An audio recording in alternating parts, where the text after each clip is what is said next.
안녕하세요. 360 컴퍼니의 비아입니다. 오늘은 감정 휴리스틱에 대해 알아보기로 합시다.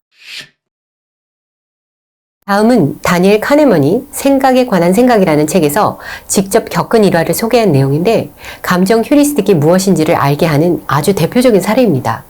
미국의 한 대형 금융회사의 최고 투자 책임자는 수천만 달러를 들여 포드 자동차 주식을 샀습니다.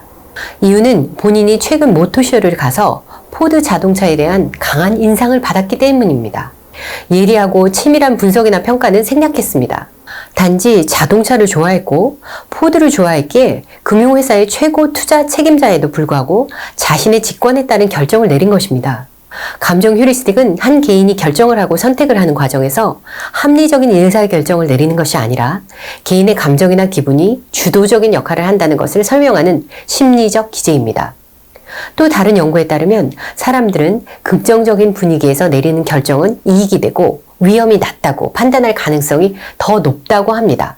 반면 부정적인 분위기나 감정을 느낄 때에는 좋은 점보다는 잠재적인 단점에 더 주목한다고 합니다. 여기서 생각해 봅시다. 여러분들은 소비자들이 모두 합리적이고 냉정하다고 생각하시나요? 물론 그런 부분도 있고 아닌 부분도 있다는 것은 이미 다 알고 있는 사실입니다. 따라서 마케팅의 대고객 커뮤니케이션에서는 이러한 감정의 휴리스틱을 이용한 방법들이 대부분이다 라고 해도 과언이 아닐 것 같습니다. 다음의 사례는 사람들의 감정이 보험을 구매하는데 어떤 영향을 미치는지를 조사한 연구 결과입니다. 참가자들에게 골동품 시계에 관한 두 가지 시나리오가 제시되었습니다. 두 시나리오에서 등장하는 골동품의 시계의 가치는 동일했습니다. 다만 차이점은 참가자들의 감정이 달랐습니다. 시나리오 첫 번째는 더 이상 작동하지 않고 수리할 수조차 없는 골동품 시계입니다. 그러나 이것은 감상적인 가치가 있었습니다. 당신의 5번째 생일에 조부모님께서 주신 선물이었습니다. 당신은 이 시계를 가지고 시간을 구별하는 방법을 배웠고 이 시계를 매우 좋아했습니다. 시나리오 두 번째는 더 이상 작동하지 않고 수리할 수조차 없는 골동품 시계입니다. 이것은 당신에게 그다지 감상적인 가치가 없었습니다. 이 시계는 5번째 생일에 멀리 떨어진 친척에게서 받은 선물이었습니다.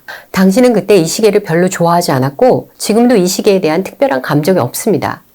각각의 시나리오를 받은 두 그룹의 참가자에게 이 시계를 새로운 도시로 배송하는 과제를 주었습니다.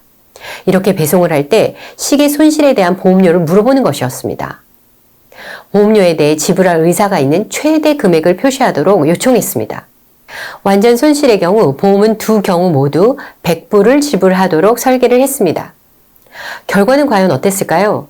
이미 많은 분들이 예상을 하셨을 것 같습니다. 다만 그 차이가 궁금하지 않으신가요?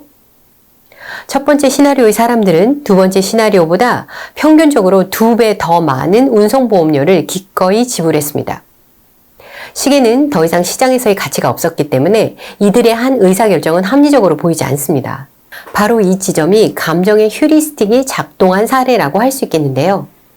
동일한 조건임에도 불구하고 사람의 감정이 그들의 선택에 어떻게 영향을 미칠 수 있는지를 보여주는 실험이었습니다. 이제는 실제 현장으로 가보도록 합시다. 광고를 하거나 홍보를 하는 커뮤니케이터들이 이러한 감정 휴리스틱을 이용 안 할 리가 없겠죠? 대표적으로 감정 휴리스틱을 활용하는 경우가 제품의 가격을 제시할 때입니다.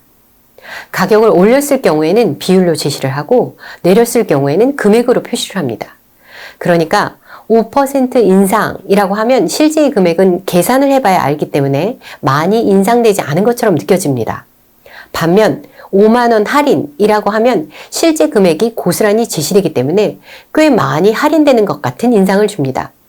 이성적으로 판단할 수 있는 금액을 그대로 보여주는 것보다 비율을 사용함으로써 둘이 뭉실하게 감정적 판단으로 유도하는 것입니다. 또 다른 예도 있습니다. 홍보 전문가들은 논란이 되는 단어를 의도적으로 선택함으로써 자신들의 뜻에 맞는 의사결정을 내리도록 우리의 감정을 조작합니다. 예를 들어 핵 에너지와 핵무기를 긍정적으로 표현하는 데 사용하는 하지만 오해의 소지가 있는 언어가 뉴크 스피크입니다. 뉴클리어 에너지나 뉴클리어 밤이라는 단어가 아닌 뉴크 스피크라는 단어를 사용하는 것입니다.